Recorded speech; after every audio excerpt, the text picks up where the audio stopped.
उसको समझे में नहीं आ रहा कि देश क्या होता है, राष्ट्र क्या होता है। वो किस तरह देश की परिकल्पना करता है जहाँ आप लिंचिंग होती हो। एक दिन कहा कि जो है सच्चे यादव देश के, बकिया सब अखिलेश के। उसको आप भी यादव, आप किसके? नहीं, तो अब यहाँ के लोग नहीं समझ पाए। दुर्भाग्य है यहाँ के वो सांसद हो गए। तो निरहुआ जैसे लोग, ये तो दुर्भाग्य है कि आजमगढ़ के सांसद हैं। आपको पता होगा कि आजमगढ़ के लोकतंत्र में सबको चुनाव लड़ने का अधिकार, दुर्भाग्य दिनेश लाल यादव जैसे लोग जिनका पूरा खानदान जमीन की दलाली करता हो, कारपोरेटरों के लिए काम करता हो, वो किसानों की जमीन बचाने क्यों आएंगे? लोहिया कॉलेज के छात्रों का मामला था। बनारस के पूरे जिलाधिकारी का कार्यालय का कब्जा कई घंटों मेरे नेतृत्व में रहा। हम लोगों ने डीएम को भगा दिया था और मैं वहाँ अपने को जिलाधिकारी घोषित कर दिया था।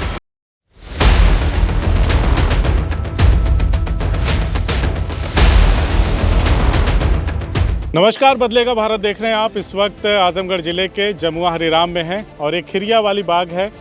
यहीं पे अभी राकेश टिकैत आए थे और उन्होंने जोश भरा है यहाँ के ग्रामीणों में और किसानों में। मंच पे मौजूद थे किसान नेता, पूर्वांचल के मशहूर नेता वीरेंद्र कुमार जी। उन्होंने भी दम भरा और बड़े कसीदे पढ़े टिकैत के बारे में और कहा कि हम किसी भी दशा में अपनी ज़मीनों को जाने नहीं देंगे। तो सीधा दो सवाल पूछूंगा। पहला तो यही है कि टिकैत यहाँ पे आए, राकेश टिकैत, उन्होंने क्या समझाया लोगों को, क्या कहा, उससे कितनी ऊर्जा मिली? देखिए, राकेश टिकैत जी ने बहुत साफ कहा कि ये ज़मीन की लड़ाई है और अगर किसान अपनी ज़मीन नहीं देना चाहेगा तो किसी की हैसियत नहीं है कि वो किसानों की ज़मीन ले ले।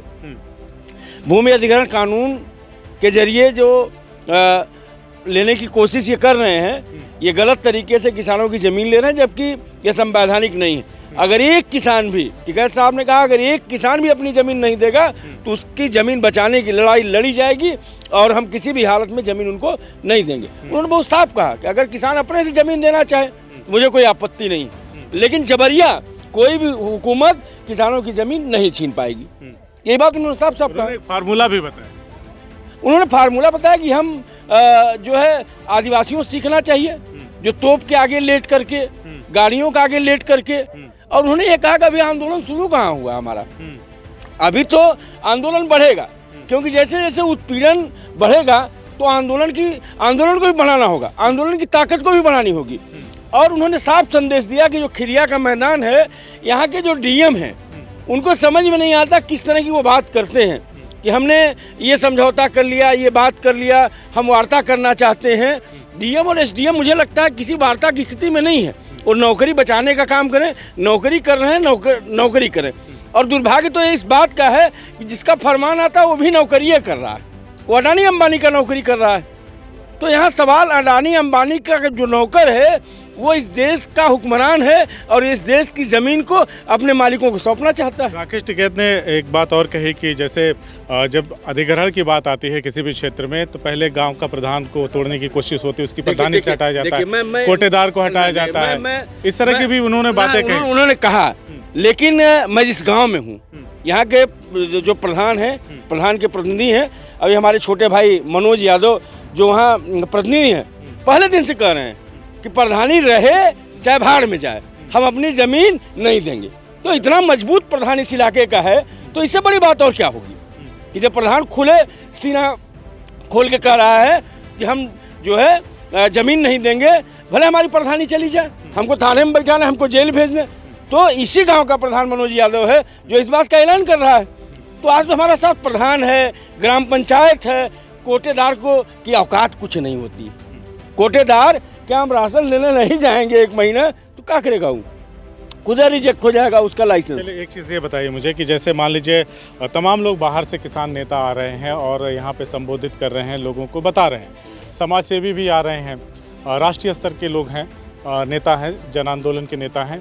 तो मैं एक चीज़ ये समझना चाहता हूँ कि जैसे क्षेत्रीय राजनीति, मतलब राजनीति से जुड़े हुए भी कोई लोग जैसे सांसद या विधायक यहाँ पे आए, कभी आप लोगों की समस्याओं को उन्होंने कहा कि आगे आकर के खुद से कहा हो कि आप लोगों ने हमें वोट दे करके जिताया है, हम आपकी बात को आगे पहुँचाएंगे?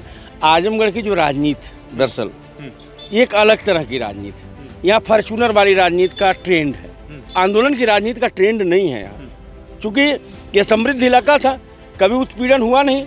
देखिए, आंदोलन वहीं पनपता है जहाँ उत्पीड़न होता है। हमेशा भूखा पेट आंदोलन करता है, खाए पिए लोग आंदोलन नहीं करते हैं। जो उत्पीड़ित आदमी है, जो जिसका उत्पीड़न होता है वही मूवमेंट करता है, वही मैं आंदोलन आपको थोड़ा स्पष्ट तरीके से पूछना चाहता हूं। जैसे लोकसभा उपचुनाव हो रहा था तो दिनेश लाल यादव ने कहा कि हम अगर जनता हमें मौका देती है तो हम पूरी तरह से जनता के साथ रहेंगे, जनता के मुद्दों पे। तो वो अपनी बात पे कितना खरे उतरे, क्या आए कभी आंदोलन में, आंदोलन का हिस्सा बने, आश्वासन दिया क्या कि हम आपकी बात सरकार के समक्ष रखेंगे? दिनेश लाल यादव जैसे लोग जिनका पूरा खानदान जमीन की दलाली करता हो, कारपोरेटरों के लिए काम करता हो, वो किसानों की ज़मीन बचाने क्यों आएंगे? दिनेश लाल यादव के पूरा परिवार प्लाटिंग का काम करता है, उनका पूरा परिवार जो है बिल्डिंग बनाने का काम करता है, कारपोरेटरों की दलाली करता है। तो अब यहाँ के लोग नहीं समझ पाए, दुर्भाग्य है यहाँ के वो सांसद हो गए। तो निरहुआ जैसे लोग, ये तो दुर्भाग्य है कि आजमगढ़ के सांसद हैं। आपको पता होगा कि आजमगढ़ के लोकतंत्र में सबको चुनाव लड़ने का अधिकार, दुर्भाग्य क्यों है? सुनिए, यही तो बात है, चुनाव लड़ने का अधिकार है, सबको है, लेकिन आप ये भी समझिए केवल 4000 से चुनाव जीते हैं।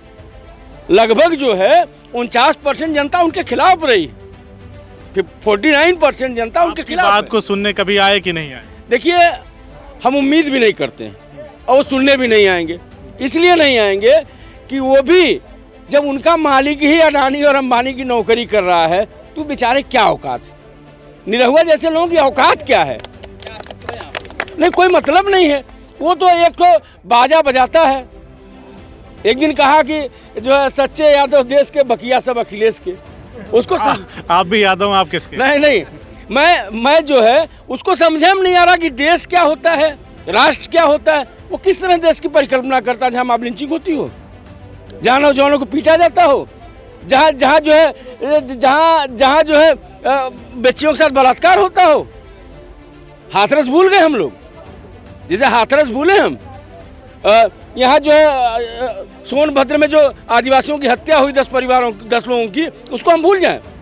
तो निरहुआ जैसे लोग समय समय से जोकर नहीं होते, आनंद की वस्तु हैं। और आप योगी का जब वो चल रहा था, मैंने शपथ ग्रहण का एक दिन वीडियो देख रहा था, तो वहाँ वही काम कर रहे थे जो एक जोकर करता है।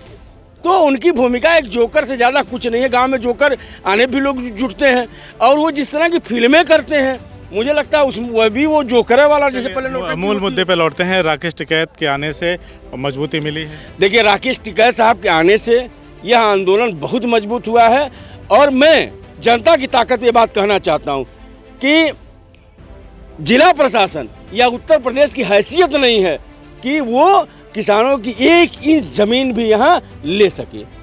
और हम वसीम भाई बता रहे हैं आपको कि मुलायम सिंह की सरकार थी, 2004 में बनारस में हाईटेक सिटी बन रही थी। उस हाईटेक सिटी के खिलाफ तो मैं छात्र नेता हुआ करता था। हम लोगों ने आंदोलन शुरू किया, 13-14 महीना आंदोलन चला, और 2004 से जोड़ लीजिए 2022 तक यूनिटेक कंपनी वहाँ हाईटेक सिटी बनाने आई थी। 1 ईंटा आज तक नहीं रख पाई है। हम लोग उसी आंदोलन के लोग हैं, हम लोगों ने वहाँ लड़ा है और यहाँ भी लड़ने आए। ये तो मेरा जिला है वसीम भाई, मैं आजमगढ़ का रहने वाला हूँ। मैं देश के बॉर्डर पर भी जाके लड़ा हूँ। और आपको बता दूँ कि हम लोग हल्के फुल्के लड़ाई वाले लोग नहीं हैं। हम लोग भगत सिंह की परंपरा के लोग हैं। छात्र आंदोलन बनारस में चल रहा था। मैं इसलिए बता दूं कि छात्र आंदोलन बनारस में चल रहा था, लोहिया कॉलेज के छात्रों का मामला था। बनारस के पूरे जिलाधिकारी का कार्यालय का कब्जा कई घंटों मेरे नेतृत्व में रहा। हम लोगों ने डीएम को भगा दिया था और मैं वहाँ अपने को जिलाधिकारी घोषित कर दिया था। तो हम लोग आंदोलनों के लोग हैं और हम लोग भगत सिंह के रास्ते चलने वाले लोग हैं। और भगत सिंह, देखिए, भगत सिंह का एक रास्ता है भाई। भगत सिंह का रास्ता, उन्होंने कहा कि हम देश, कोई भी देश की खुशहाली खेतों और खलिहानों से होकर गुजरती है। खेत और खलिहान नहीं बचेंगे, नदियां नहीं बचेंगी, तो देश कहाँ से बचेगा? और ये जो हुक्मरान हैं वो खेत, खलिहान, नदियां, इन सब पे हमला कर रहे हैं।